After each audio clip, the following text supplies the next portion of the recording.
Still it's not on yet. Do you guys see it? Is it on? Yes. It's on? Okay, the record is on. Hi, and welcome to the meeting of the Rotary E-Club of District 7710 on Tuesday, October the 20th, 2020. I am Doris Wallace, president of the E-Club. Thank you for joining us this evening. Our guest speaker, Mr. Thomas McLaurin, our Rotarian, Lonnie Irvin, will be introducing our speaker this evening, and thank you. Okay, thank you. Excuse me. You got your mute on. Yes, okay.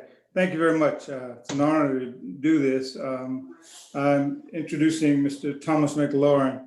He's the inaugural chairman and president of the George Floyd Memorial Center. And in this role, he serves, his responsibilities are fostering the center's mission and overseeing the current and future programs, as well as development of outreach initiative and partnerships.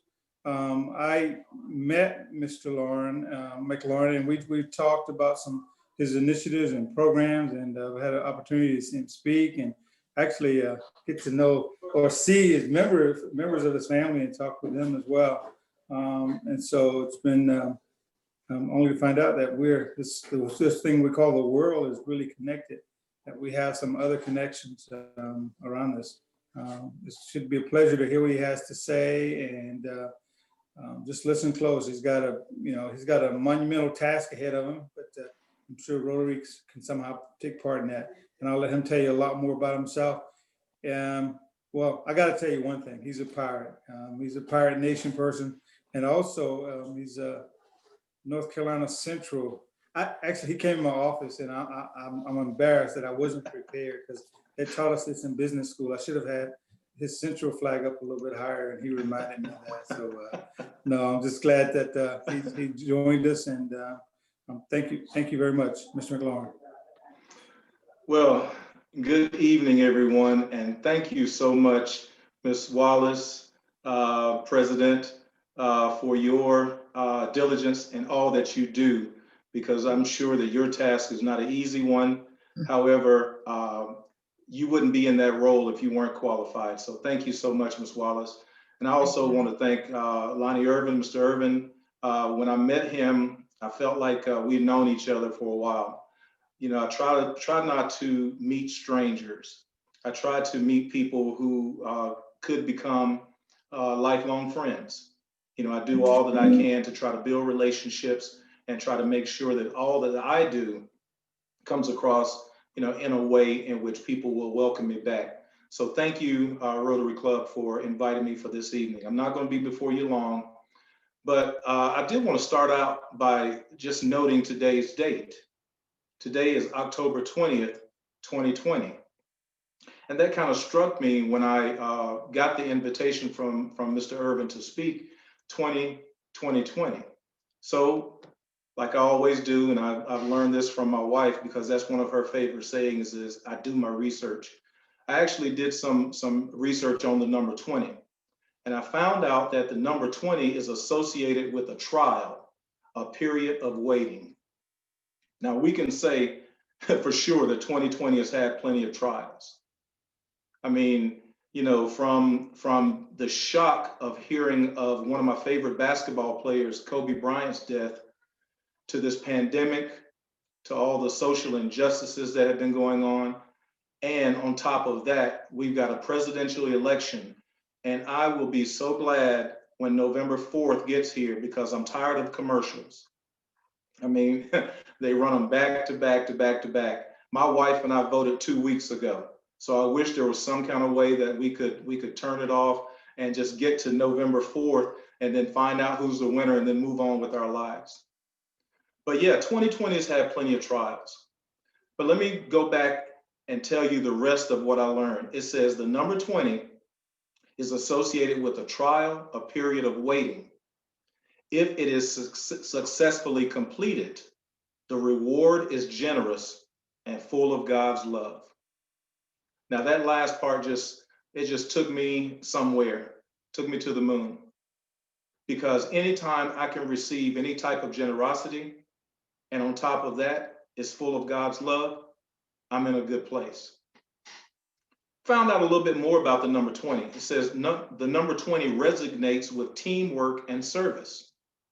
20 is a team worker, an effective diplomat with a comprehensive point of view. 20 is primarily focused on relationships. And finally, the number 20 understands the dynamics of relationships better than any other number. Now, when I put those attributes to the number 20, it kind of sounds like a human, but we know that the number 20 is not a human. However, we as humans, we should pay attention to these characteristics, and we should try to implement them in our own lives. So why did I spend the first few minutes of this talk talking about the number 20? Well, I'm blessed to be on this Zoom call tonight with you Rotarians who represent the Rotary Club and all that it stands for. I'm sure to become a Rotarian and to continue to represent the club in good standings, you have a set of standards that you must uphold. Now, many years ago, I did play college football at East Carolina University, and going from the high school level to the college level was a big eye-opening experience for this little country boy. I'm originally from Sampson County. Some of you may know where that is. But getting to the college level, I was like, wow. I mean, at my high school, I was the big man on campus. They even retired my football jersey at my high school. So I thought I was something. But when I got to college, I found out that all the guys there were big man on campus at their respective schools. So I was a little fish in a big pond. But here's the thing. We never went on the field to play a game thinking that we were going to lose. That was one of the things that we all had in common. We had this attitude that we were winners, no matter who we were playing. And back then, East Carolina didn't have the name that it has now. It's recognized all over the country. So when we played against North Carolina State or Duke or even UNC, we were the little brothers. Kind of disrespected, we thought. But we never went on the field thinking that we were going to lose. As a matter of fact, in the 4 years that I played college football, we only lost 2 home games. In fact, my former coach, the late Pat Dye, still has the record for the highest winning percentage of any coach who's ever coached at East Carolina. And some of you may know that he went on to do great things down at Auburn University, including coaching a Heisman Trophy winner, Bo Jackson. So the Rotary Club's purpose is to bring together business and professional leaders to provide humanitarian service and to advance goodwill and peace around the world. So this means you as a Rotarian must maintain high ethical standards in your business, professional, and personal lives. Am I correct? Now, I didn't come on this call to judge anyone because I really don't know any of you. I'm getting to know you, but I didn't come to judge. However, I do know what you as a Rotarian stand for. So here's what I'd like for you to do. I want you to take a personal survey to see where you stand. You know, we all get surveyed a lot.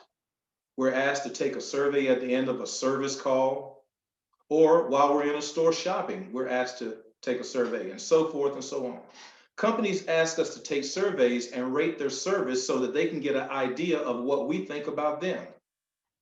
Now, what generally brings us back to stores or restaurants? Well, sometimes it may be a lower price, but most of the time it's because of the service that we receive. Now, I can get a good steak at Longhorn Steakhouse, Bob's Steakhouse, or any good restaurant around town. But what generally brings me back to a place is the service. You know, the thing that great service does for you is it makes you feel good. Leaving home and going out is stressful enough these days. But leaving a store or a restaurant after you've had good service, it makes you smile. And you feel like you made a good choice in going out to eat or shop or whatever. Let me tell you about a quick observation real quick. Now, I shop at Walmart. In fact, I had to go to Walmart today, and I shop at Target. Do you know the main difference between those two stores? It's the shopping carts. The next time you go into Walmart, just stand and listen to the store for a while. Just take about 30 seconds and just listen. And then go in Target and do the same. Just stand and listen. They have the quietest shopping carts at Target that I've ever seen. Because generally when I go into a store, I get the one with that bad wheel that wants to go right when I'm trying to go left. Now, shopping carts may not be a big deal to many people, but to some people, it makes a huge difference. So let me digress. Let me get back on track. So let's go back to this survey. I'd like for you after this meeting tonight to take a personal survey. How would you rate yourself in the following areas? How would you rate your business self? How well you do what you do? How would you rate your professional self? Ask yourself, am I up on the latest technology in my industry? Because today, if you're not technically sound, you're probably behind the curve. And finally, rate your personal self. Am I proud of what I see when I look in the mirror? Is my family proud to call me mom, dad, brother, sister, husband, wife? Who am I? Now, you may be asking, Thomas, why are you taking us in this direction with your talk tonight? Well, here's why. Because 2020 has brought about such change in the world that we all need to take a personal survey and see if we are ready for this new way of life. And it's ironic that I heard Ms. Wallace, when she read a quote prior to us getting started, there was something in there about change. And that's the center focus of my talk tonight. So we're all on the same page, we're all aligned. Now, we know there's many people who are not willing to change. Even with the staggering number of deaths due to coronavirus, there are people out here who still don't believe that wearing masks may help or not help over not wearing masks. There are people out here who don't believe in social distancing. There are people out here who actually believe that saving this economy is more important than saving lives. And finally, there are some people out here who still believe that there's a demographic in this country that is superior to another demographic. George Floyd was my first cousin. His father, George Sr., and my mother were brother and sister. George was born in North Carolina, and after his parents divorced, his mother moved away to Texas. He grew up in the inner city of Houston, Texas. He later moved to Minnesota, where he got a career as a security guard, but at the time of his death, he was actually pursuing a career as a truck driver. And George became a worldwide figure, and his name became synonymous with change this past May when his life was taken from him on camera. Now, I spent over 30 years in the classroom as a teacher trying to help mold young men and women into becoming positive contributors to our society. I retired from teaching 2 years ago. And since George's death this past May, I've made it my mission to create a legacy for the true person that I knew George to be. George was a giving person. At 6'7", he was quite big in stature, but he had a big heart. He never wanted to see anyone, especially children, go without. The Floyd family has created a nonprofit organization in Raleigh, North Carolina. The George Floyd Memorial Center is being established to not only preserve the memory of George, but to bring about lasting change in the lives of many, young and not so young. Our programs will start virtually, of course, but we hope to have a physical facility by the year 2022. And we hope to be live on our website shortly, probably by the end of November. Since his death, there have been many marches, protests, and speeches. I actually attended the 57th anniversary of the 1963 March on Washington this past August. Now, all that's fine, but how do we bring about lasting change in a world that is now demanding change? We bring about change by rolling up our sleeves, getting in the trenches, and putting in the work. You as Rotarians, you do this all the time according to your purpose. Now, I'm not asking you to do anything different. I'm simply asking you to continue to do what you do. Don't change your mission, but do make the personal changes necessary to bring about change in your world. Check your personal rating. If you're already a 10, continue to be great. Help someone who's not a 10 get where you are. Help them become a 10. Mahatma Gandhi is quoted as saying, "It's the action, not the fruit of the action, that's important." You have to do the right thing. It may not be in your power, may not be your time that there will be any fruit, but that doesn't mean you stop doing the right thing. You may never know what results come from your actions, but if you do nothing, there will be no result. President Abraham Lincoln ended one of his speeches with this quote, "I leave you hoping that the lamp of liberty will burn in your bosoms until there shall no longer be a doubt that all men are created free and equal." Former Supreme Court Justice Thurgood Marshall said it best when he said, "None of us got where we are solely by pulling ourselves up by our bootstraps. We got here because somebody, a parent, a teacher, an Ivy League crony, or a few nuns bent down and helped us pick up our boots." And finally, recently transitioned representative from the state of Georgia, John Lewis, said this, "Do not get lost in the sea of despair. Do not get lost in the sea of despair. Be hopeful, be optimistic. Our struggle is not the struggle of a day, a week, a month, or a year. It's the struggle of a lifetime.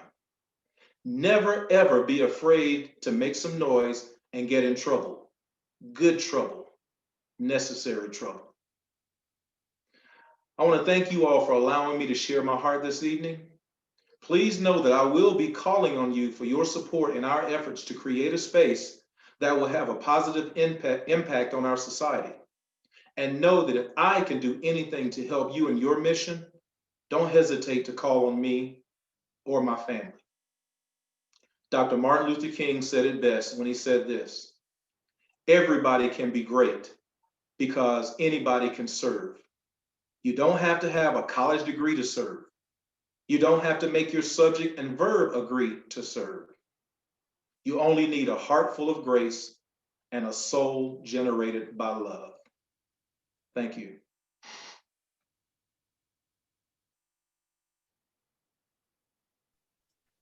Thank you so much for that empowering speech. So we have a certificate of appreciation to give you.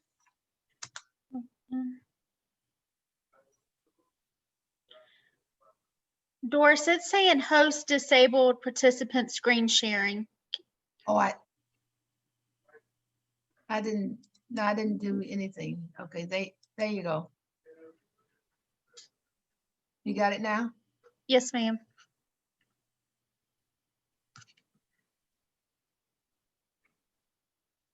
You see it, Doris? Yes, I do. Thank you. I need to, thank you. Rotary E Club of District 7710 Certificate of Appreciation is hereby granted to Thomas McLaurin for imparting valuable insight and inspiration as our guest speaker, awarded October 20th, 2020. So I'm gonna be very mindful of that. Doris Wallace, President, 2020, 2021, Rotary E Club of District 7710. And thank you so very much. You are so welcome. Okay, Kathy, would you do the four-way test, please? Sure. Thank you, Doris. The four-way test of the things we think, say, or do. First, is it the truth? Second, is it fair to all concerned? Third, will it build goodwill and better friendships? And fourth, will it be beneficial to all concerned?